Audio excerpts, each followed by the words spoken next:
Baik, halo, assalamualaikum warahmatullahi wabarakatuh. Perkenalkan, nama saya Mayte Saniswati. Saya dari kelas genap Sosiologi 2018. Di sini saya akan menjelaskan mengenai apa itu rekayasa sosial. Nah, rekayasa sosial atau social engineering pada prinsipnya berupaya mengubah masyarakat ke arah yang dikehendaki.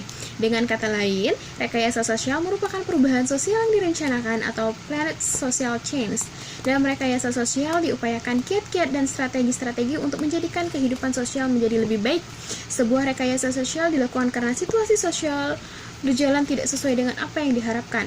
Perubahan sosial akibat modernisasi lebih banyak menimbulkan masalah-masalah sosial menurut Rahmat tahun 2000.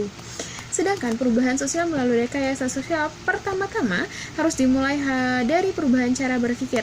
Perubahan sosial tidak akan menunjukkan ke arah yang direncanakan apabila kesalahan berpikir masih dipraktikkan.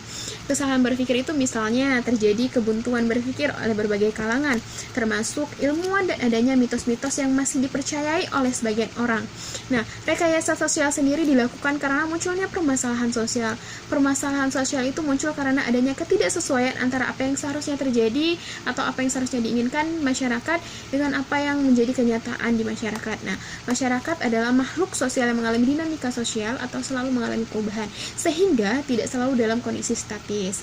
Nah, berbagai masalah sosial dapat terjadi di kalangan masyarakat dan perlu upaya untuk memecahkan masalah tersebut, sehingga memperbaiki sistem sosial yang mengarah pada kehidupan yang lebih baik. Masalah sosial dapat disebabkan kesalahan berpikir yang berkembang di masyarakat, sehingga diperlukan rekayasa sosial. Nah, lalu apa sih tujuan dari rekayasa sosial itu? Nah, tujuan dari rekayasa sosial atau social engineering adalah menjadikan masyarakat dengan suatu tatanan dan sistem yang lebih baik sesuai dengan apa yang dikehendaki oleh yang sampai perekayasa atau the social engineer. Les dan Fresley, tokoh sosiolog, mengartikan social engineering adalah upaya yang mengandung unsur perencanaan yang diimplementasikan hingga diaktualisasikan di dalam kehidupan nyata. Rekayasa sosial juga melakukan perencanaan sosial yang muaranya pada transformasi sosial, didukung dengan internalisasi nilai-nilai humanisasi yang tinggi, namun seringkali rekayasa dimaknai dengan suatu upaya negatif. Hal tersebut dikarenakan kita terjebak dalam satu situasi kekuasaan atau kegiatan-kegiatan praktis rekayasa yang dilakukan oleh elit-elit politik yang punya tujuan untuk kepentingan pribadi atau golongan tertentu. Akan tetapi, Jalaluddin Rahmat membawa nuansa baru tentang pemaknaan istilah tersebut menuju ke arah perubahan positif atau transformasi yang akhirnya mengatasi berbagai masalah sosial yang muncul. Artinya, sumber daya manusia merupakan salah satu kekuatan inti untuk perubahan, karena perubahan sosial terjadi secara alamiah atau bisa jadi ke arah yang tidak diinginkan. Transformasi sosial lebih menekankan pada perubahan menuju kualitas hidup yang lebih baik atau perubahan menuju masyarakat adil, demokratis, dan egaliter.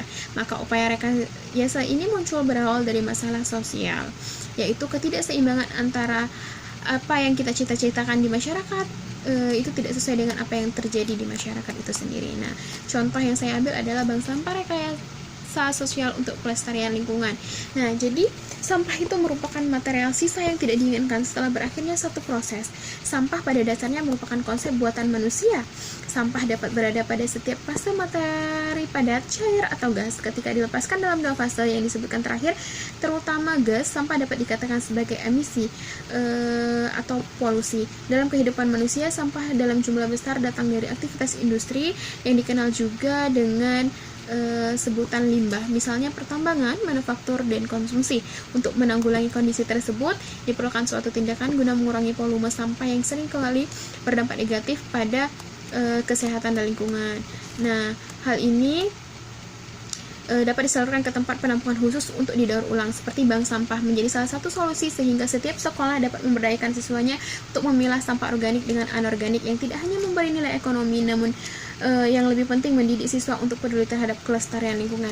Nah, teman-teman, mungkin itulah yang dapat saya jelaskan mengenai rekayasa sosial.